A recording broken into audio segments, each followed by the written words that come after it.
Welcome to 28 Days and Beyond, where we celebrate our history, our heritage, our culture, and our own authentic voice. And today on the set with us, we have Justin. Welcome to the set, Justin. Thank you. Glad to be here, man. Hey, Justin, give people a little background on who you are. So I grew up in Mount Airy, which is in the northwestern part of Philadelphia. I was raised by, my mom, my grandmom.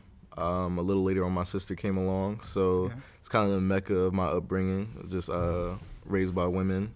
I went to a public school, McCluskey Elementary, right down the street from my house. I went there from 1st to 5th grade. From 6th grade on, I moved to Germantown Academy, which is in Fort Washington suburbs. Private school, predominantly white. And from there, I came here. I got a full academic scholarship to Villanova University. And here I find myself in my senior year, ready to graduate. So you could walk to school when you went to McCluskey, right? Yeah, from 3rd grade. From 3rd grade, I remember my first time walking to school. I was just, I was so happy. But yeah, it was just really close. Now, did you have to catch the big cheese to GA, Germantown Academy? To Germantown Academy. It was weird. From 6th to 8th grade, I could, but once high school hit, I guess they just stopped supporting that program. So I just had to take public transportation. I had to take 3 buses to get to school every day. Yeah. So what was the cultural differences growing up in Mount Airy and going to a public school and then going to GA, which is a private school in the Fort Washington area, suburb of Philadelphia? First, it was definitely the initial, culture shock.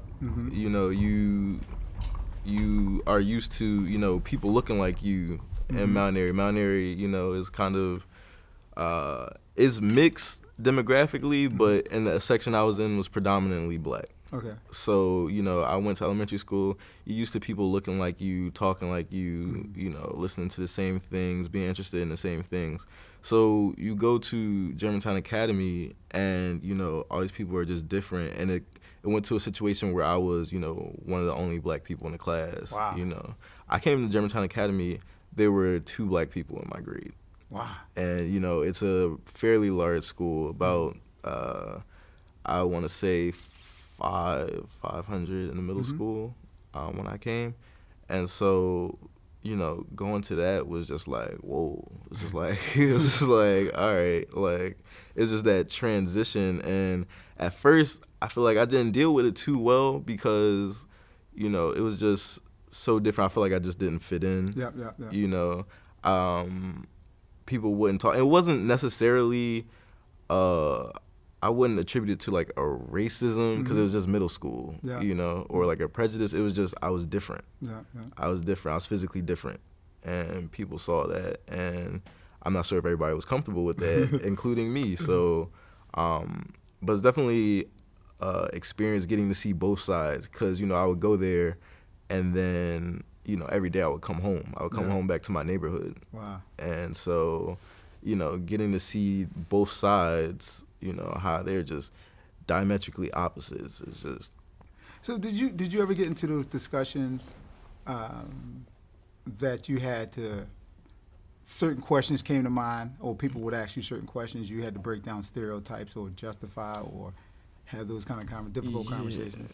Absolutely. I mean, when you mean talking about GA? GA, and when you come home, because now you. Yeah. You definitely see both sides of it. So you go to GA, and from McCluskey to GA, you wear a certain type of clothing.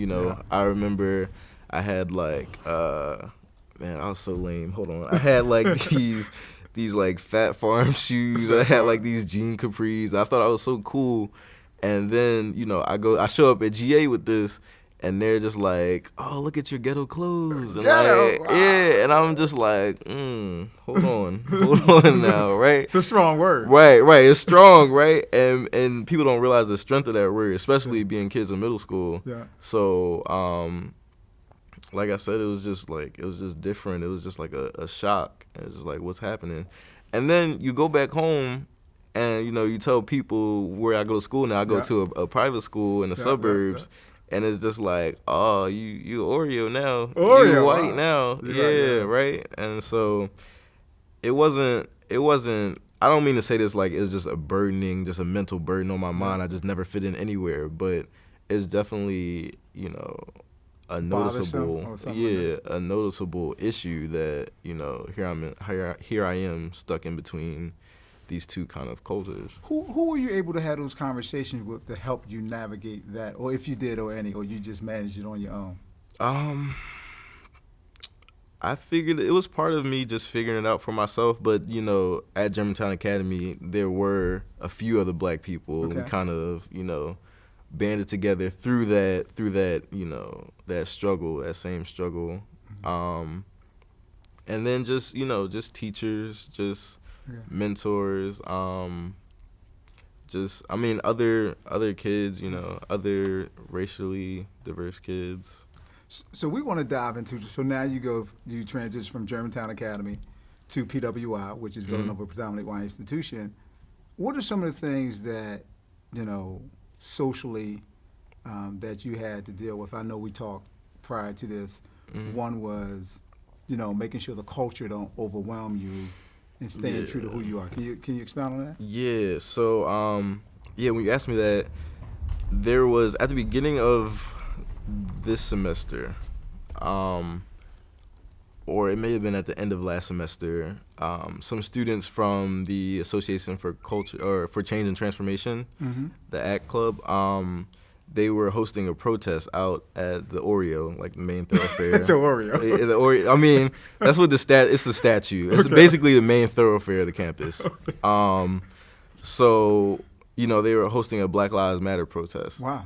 And so, you know, I went out there, I heard about it, I went out there to support, and, you know, I walk up there and just people are just being silent, you know, kids of color just holding, you know, signs, but they're being quiet, you know, you don't really notice the protest is happening. Yeah. You kind of walk past it, people kind of ignore it. So, you know, I eventually go out there and I say, you know, let's start a chant, you know, let's get people to hear us, you know, and I heard people like, well, let's not forget where we are. You know, we're at Villanova. Like, you know, let's not make too much of a ruckus here. And that just got me going. Like, you know, how can somebody be at a Black Lives Matter protest being scared to, you know, like chant and have people hear them. So they chant when they win games, right? Yeah. They chant when they win games. But yeah. So eventually, you know, I was just like, no, we're going to start this protest. And, you know, we yelled and we chanted, you know, and people heard us and then people started recording us and it just became, you know, a whole thing. It was just empowering because, you know, you didn't let, you know, the fear or the uncomfortableness of, you know, being surrounded by, you know, white or, you know, being a minority. Yeah, okay. So let me ask you this, because I know, how did you not allow the culture to overwhelm you transitioning, with all these different transitions, going to GA, majority white private school in the suburbs of Philadelphia, going to Villanova, another pretty much private Catholic school in the suburbs of Philadelphia. How were you able to remain true to yourself being in a predominant culture? You know, going to GA kind of helped me navigate, you know, at an early stage. So, you know, coming to Villanova, it wasn't that big of a transition because the hard part was already over. The hard part, the culture shock, that already happened in 6th grade when I came to GA. So, you know, Villanova was pretty much more of the same, if not even a little better because there's more diversity. There's a wider range of thinking and mentalities. So, you know, everybody's trying to come into their own. So, you know, it wasn't that big of a difference. The culture is still imposed. The culture is still imposed. But I just felt like I had to be comfortable. I had to make this experience my own. Okay. You know, I couldn't be uncomfortable. I couldn't be too uncomfortable to, you know, play my music or express myself or, you know, express my culture. My sophomore year, I joined a Black Greek Leg organization, Kappa Alpha Psi.